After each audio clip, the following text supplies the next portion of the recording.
Alright guys, so the next thing that we're going to look at is the messages that are sent out to our clients, or to you as well as the clients. So let's look at that mail section. So to, from, subject, all very obvious.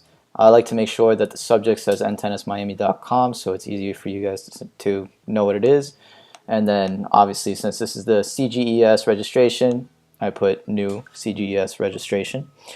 Some of the additional things, so this says additional headers, right? So reply to parent email. So when you hit that reply button, hopefully it should actually put in the parent's email. But if not, then just click it and it should send out that email. But yeah, definitely keep the fields like this to make sure that it doesn't break. The one thing that you can change if you really wanted to, you can change the message body.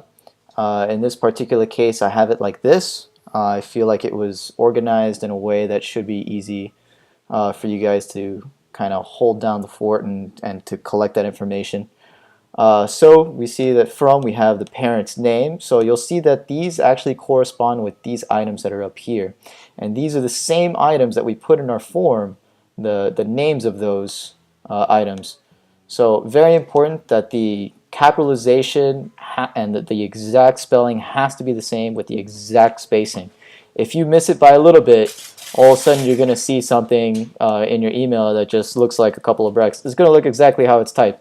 If I, for example, put this like that, all of a sudden I'm going to actually see this in the reply to. In fact, if I put it in here, it probably won't even send you the mail because it broke. But for example, if you have it down here like that, then it's not going to work out. So in this particular case, I put that parent's name, parent's email up there.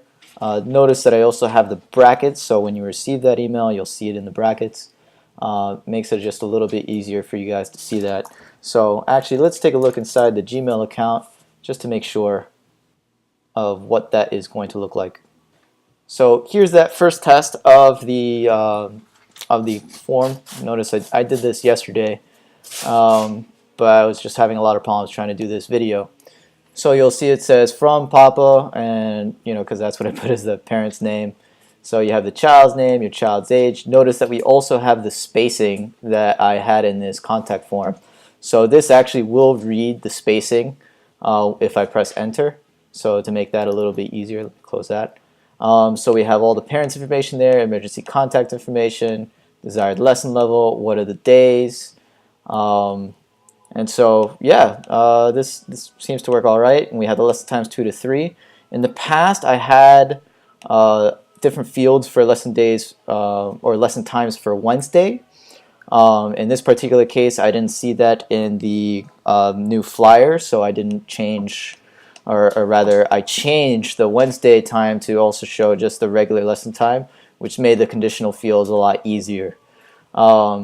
So that's the message that's sent to you guys. If I wanted to, we could also use HTML content type. So you would make this an HTML doc, and it comes out formatted, so you can make an HTML template that looks really nice for you. If you wanted to be able to print it and have a letterhead and this and that, you would do that with HTML and CSS technically.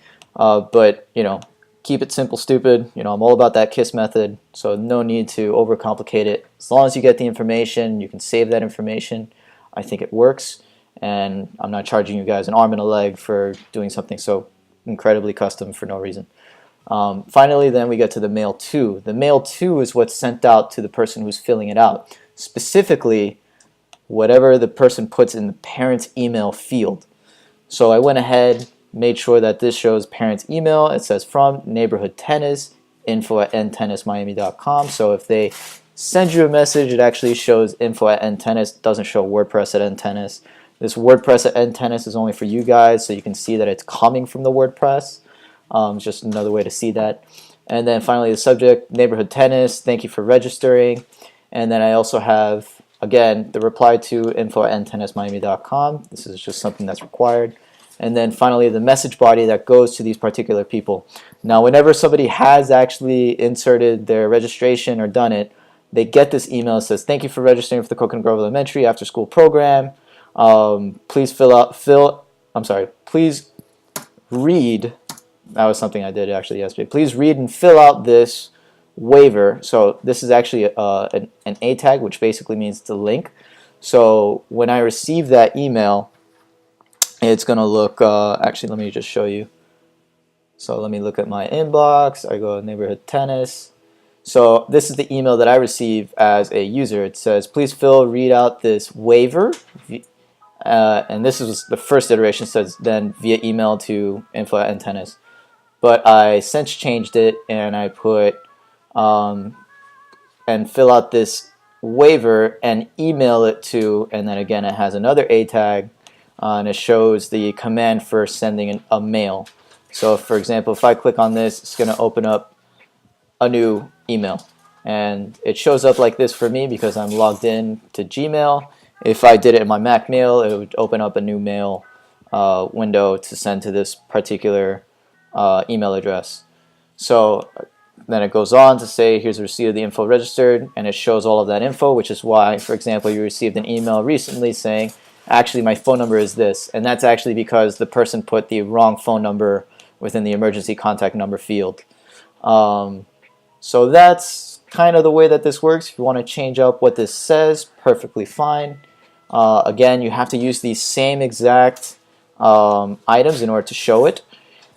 Notice that I don't use anything that says cond in front of it. These are specifically for the conditional logic groups to work, so there's no need to put those in there. And you'll see that, for example, if it's not being used, it's not grayed out. So these are like a little bit of a lighter gray. This is the dark black. So if I'm not using it, I can copy it and then put it within my message. And once I save it, then it's going to show that as grayed out. So in this particular case, this new grade level one was the one that I created before. So obviously I don't need it. So that's about it. If you wanted to add a file attachment, you could. There's really no reason to. I already have the link to it. So I'll get into also how to add this waiver in a future video. And so yeah, that's it.